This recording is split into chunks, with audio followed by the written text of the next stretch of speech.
Smart Ahmednagar news. उगारा येथे जनसेवा समितीचा भव्य उद्घाटन सोहळा पार पडला। राहुल कटागेरी यांनी या समितीच्या अध्यक्षपदाची जबाबदारी स्वीकारलेली आहे। नुकतेच उगारा गावात मार्गदर्शकांच्या उपस्थितीत जनसेवा समितीचे उद्घाटन आयोजित करण्यात आले। सर्वसामान्य लोकांची विशेषतः गरीब आणि ग्रामीण लोकांची सेवा करण्यासाठी ही समिती स्थापन करण्यात आली आहे।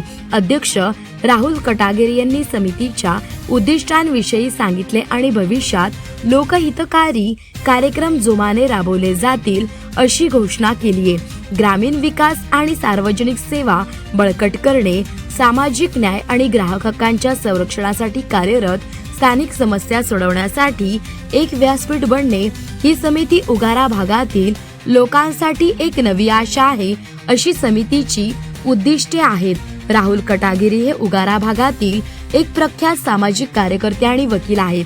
ते जनशक्ती सेवा संघाचे अध्यक्ष म्हणून कार्यरत आहेत। करिअरची पार्श्वभूमी राहुल कटागिरी न्याय क्षेत्रात कार्यरत आहेत। गरजू, गरीब आणि ग्रामीण लोकांच्या समस्या सोडवण्यासाठी एकत्र काम करण्याच्या उद्देशाने त्यांनी जनसेवा समिती जनशक्ती सेवा संघ स्थापन केली आहे।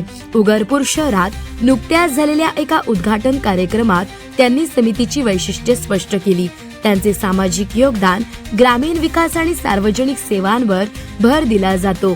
स्थानिक समस्या सोडवण्यासाठी एक व्यासपीठ उपलब्ध करून देणे हे त्यांचे मुख्य ध्येय आहे।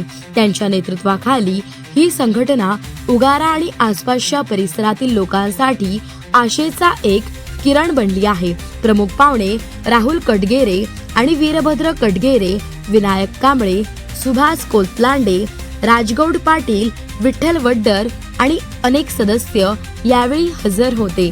प्रतिनिधी राजगोंडा पाटील। ಪುರಸಭೆ ವ್ಯಾಪ್ತಿಯಲ್ಲಿ 15 ಕಡೆಯಿಂದ ಜನಶಕ್ತಿ ಸೇವಾ ಸಂಘವನ್ನು ಉದ್ಘಾಟನೆ ಮಾಡಿದ್ವಿ। ಅದರ ಭಾಗವಾಗಿ 20 ಉಗಾರ್ 3 ಇಲ್ಲಿ ಅಂದರೆ 23 ವಾರ್ಡ್ಗಳು, ಫರೀದ್ ಖಾನ್ವಾಡಿಯಲ್ಲಿ 3, ಉಗಾರದಲ್ಲಿ 23 ವಾರ್ಡ್ಗಳ ವ್ಯಾಪ್ತಿ ಇರತಕ್ಕಂಥ ಉಗಾರ್ ಪುರಸಭೆ ಇರೋದ್ರಿಂದ ಉಗಾರ್ಪುರ ಜನಶಕ್ತಿ ಸೇವಾ ಸಂಘವನ್ನು ನಾವು ತಯಾರು ಮಾಡಿದ್ದೇವೆ। ಅದರಲ್ಲಿ ಈಗ ಫರೀದ್ ಖಾನ್ವಾಡಿಯಲ್ಲಿ ಭಾಗವಾಗಿ ಇವತ್ತಿನ ದಿವಸ ಸ್ವಇಚ್ಛೆಯಿಂದ ಸುಭಾಷ್ ಕೋತ್ಲಾಂಡೆ ಮತ್ತು ಇನ್ನಿತರ ಎಲ್ಲ ಸದಸ್ಯರು ಸೇರಿ ತಮ್ಮ ಸ್ವಂತ ದುಡ್ಡಿನಿಂದ ಸ್ವಂತ ಖರ್ಚು ಮಾಡಿ ಪ್ರತಿ ಮನೆಗೆ ಅವರೇ ಹೋಗಿ ಇವತ್ತಿನ ದಿವಸ ಜನಶಕ್ತಿ ಸೇವಾ ಸಂಘವನ್ನು ಮಾಡ್ತಾ ಇದ್ದಾರೆ। ಈಗ ಕಾಗವಾಡ ಭಾಗದಲ್ಲಿ, ಕಾಗವಾಡ ತಾಲೂಕಿನಲ್ಲಿ ನಾನು ಅನೇಕ ರಾಹುಲ್ ಕಟಗೇರಿ ಅಭಿಮಾನಿ ಬಳಗ ಇರ್ಬೋದು, ಭಾರತೀಯ ಸೇವಾ ಸಂಸ್ಥೆ ಇರ್ಬೋದು ಮತ್ತು ಬಾಲಕ್ ಮಹಿಳಾ ಸಹಕಾರಿ ಸಂಸ್ಥೆ, ಇಂಥ ಸಂಸ್ಥೆಗಳ ಮುಖಾಂತರ ನಾವು ಕಾರ್ಯವನ್ನು ಮಾಡ್ತಾ ಇದ್ದೀವಿ।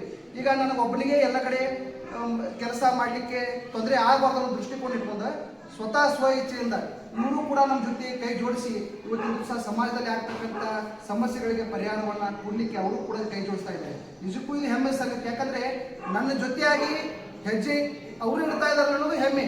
ಸಮಾಜ ಬದಲಾವಣೆ ಆಗಬೇಕು ನಿಜ, ಆದರೆ ಮೊದಲು ನಾವು ಬದಲಾಗಬೇಕಲ್ಲ, ನಾವು ಬದಲಾದಾಗಲೇ ಸಮಾಜ ಬದಲಾವಣೆ ಆಗ್ತದೆ ಅಂತಕ್ಕಂಥ ಸಂದೇಶವನ್ನು ನಾವು ತಿಳ್ಕೋಬೇಕು। ಮೌನವಾಗಿ ಇರುವುದು ಎಷ್ಟು ಬಹಳ, ಮಾತಾಡೋಕ್ಕಿಂತ ಮೌನವಾಗಿರುವುದು ಬಹಳ ತೊಂದರೆದಾಯಕ। ಅದಕ್ಕಾಗಿ ನಾವು ಮಾತಾಡಬೇಕು, ಸಮಾಜದಲ್ಲಿ ಆಗ್ತಕ್ಕಂಥ ಅನ್ಯಾಯಗಳಿಗೆ ನಾವು ಧ್ವನಿ ಆಗಬೇಕು ಅನ್ನೋ ದೃಷ್ಟಿಯಿಂದ ಈಗಾಗಲೇ ಕಾಗವಾಡ ಮತಕ್ಷೇತ್ರದಲ್ಲಿ ಅನೇಕ ಸಮಸ್ಯೆಗಳಿಗೆ ನಾನು ಪರಿಹಾರವನ್ನು ಮಾಡ್ತಾ ಇದ್ದೇನೆ ಮತ್ತು ಇನ್ನು ಮುಂದೆ ಕೂಡ ಹೆಚ್ಚಿನ ಪ್ರಮಾಣದಲ್ಲಿ ನಾವು ಕೆಲಸ ಮಾಡಿದ್ವಿ। ಅದಕ್ಕಾಗಿ ಇವತ್ತಿನ ದಿವಸ ಈಗಲಿಂದಲೇ ಇವತ್ತು ನಮಗೆ ಬೆನ್ನೆಲುಬಾಗಿ ಇವತ್ತಿನ ದಿವಸ ನಮ್ಮೆಲ್ಲ ಊರಿನ ಹಿರಿಯರಾಗಿರ್ತಕ್ಕಂಥ ನಮ್ಮ ಎಲ್ಲ ಬಂಧುಗಳು ಇವತ್ತಿನ ದಿವಸ ನಮ್ಮ ಕೈ ಜೋಡಿಸಿದ್ದಾರೆ। ನಿಜಕ್ಕೂ ಹೆಮ್ಮೆಯ ಸಂಗತಿ ಅಂತ ಹೇಳಿ ಇವತ್ತಿನ ದಿವಸ ಫರೀದ್ ಖಾನ್ವಾಡಿಯಲ್ಲಿ ಒಂದು ಜನಶಕ್ತಿ ಸೇವಾ ಸಂಘದ ಒಂದು ಜನಸಂಪರ್ಕ ಕಾರ್ಯವನ್ನು ಕೂಡ ನಾವು ಮಾಡಿಕೊಂಡಿದ್ದೇವೆ। ತಾವು ಎಲ್ಲ ಮಾಧ್ಯಮದವರು ಕೂಡ ನಮ್ಮ ಜೊತೆಯಾಗಿ ಒಂದು ಸೇವೆಗೆ ಅವಕಾಶವನ್ನು ತಾವು ಪ್ರೋತ್ಸಾಹಿಸಿದರೆ ತಮಗೂ ಕೂಡ ಎಲ್ಲರಿಗೂ ಧನ್ಯವಾದ ಹೇಳಿ ಇವತ್ತಿನ ದಿವಸ ತಾವು ಈ ಒಂದು ಕಾರ್ಯಕ್ರಮ ಆಗಮಿಸಿದ ಎಲ್ಲರಿಗೂ ಧನ್ಯವಾದಗಳು।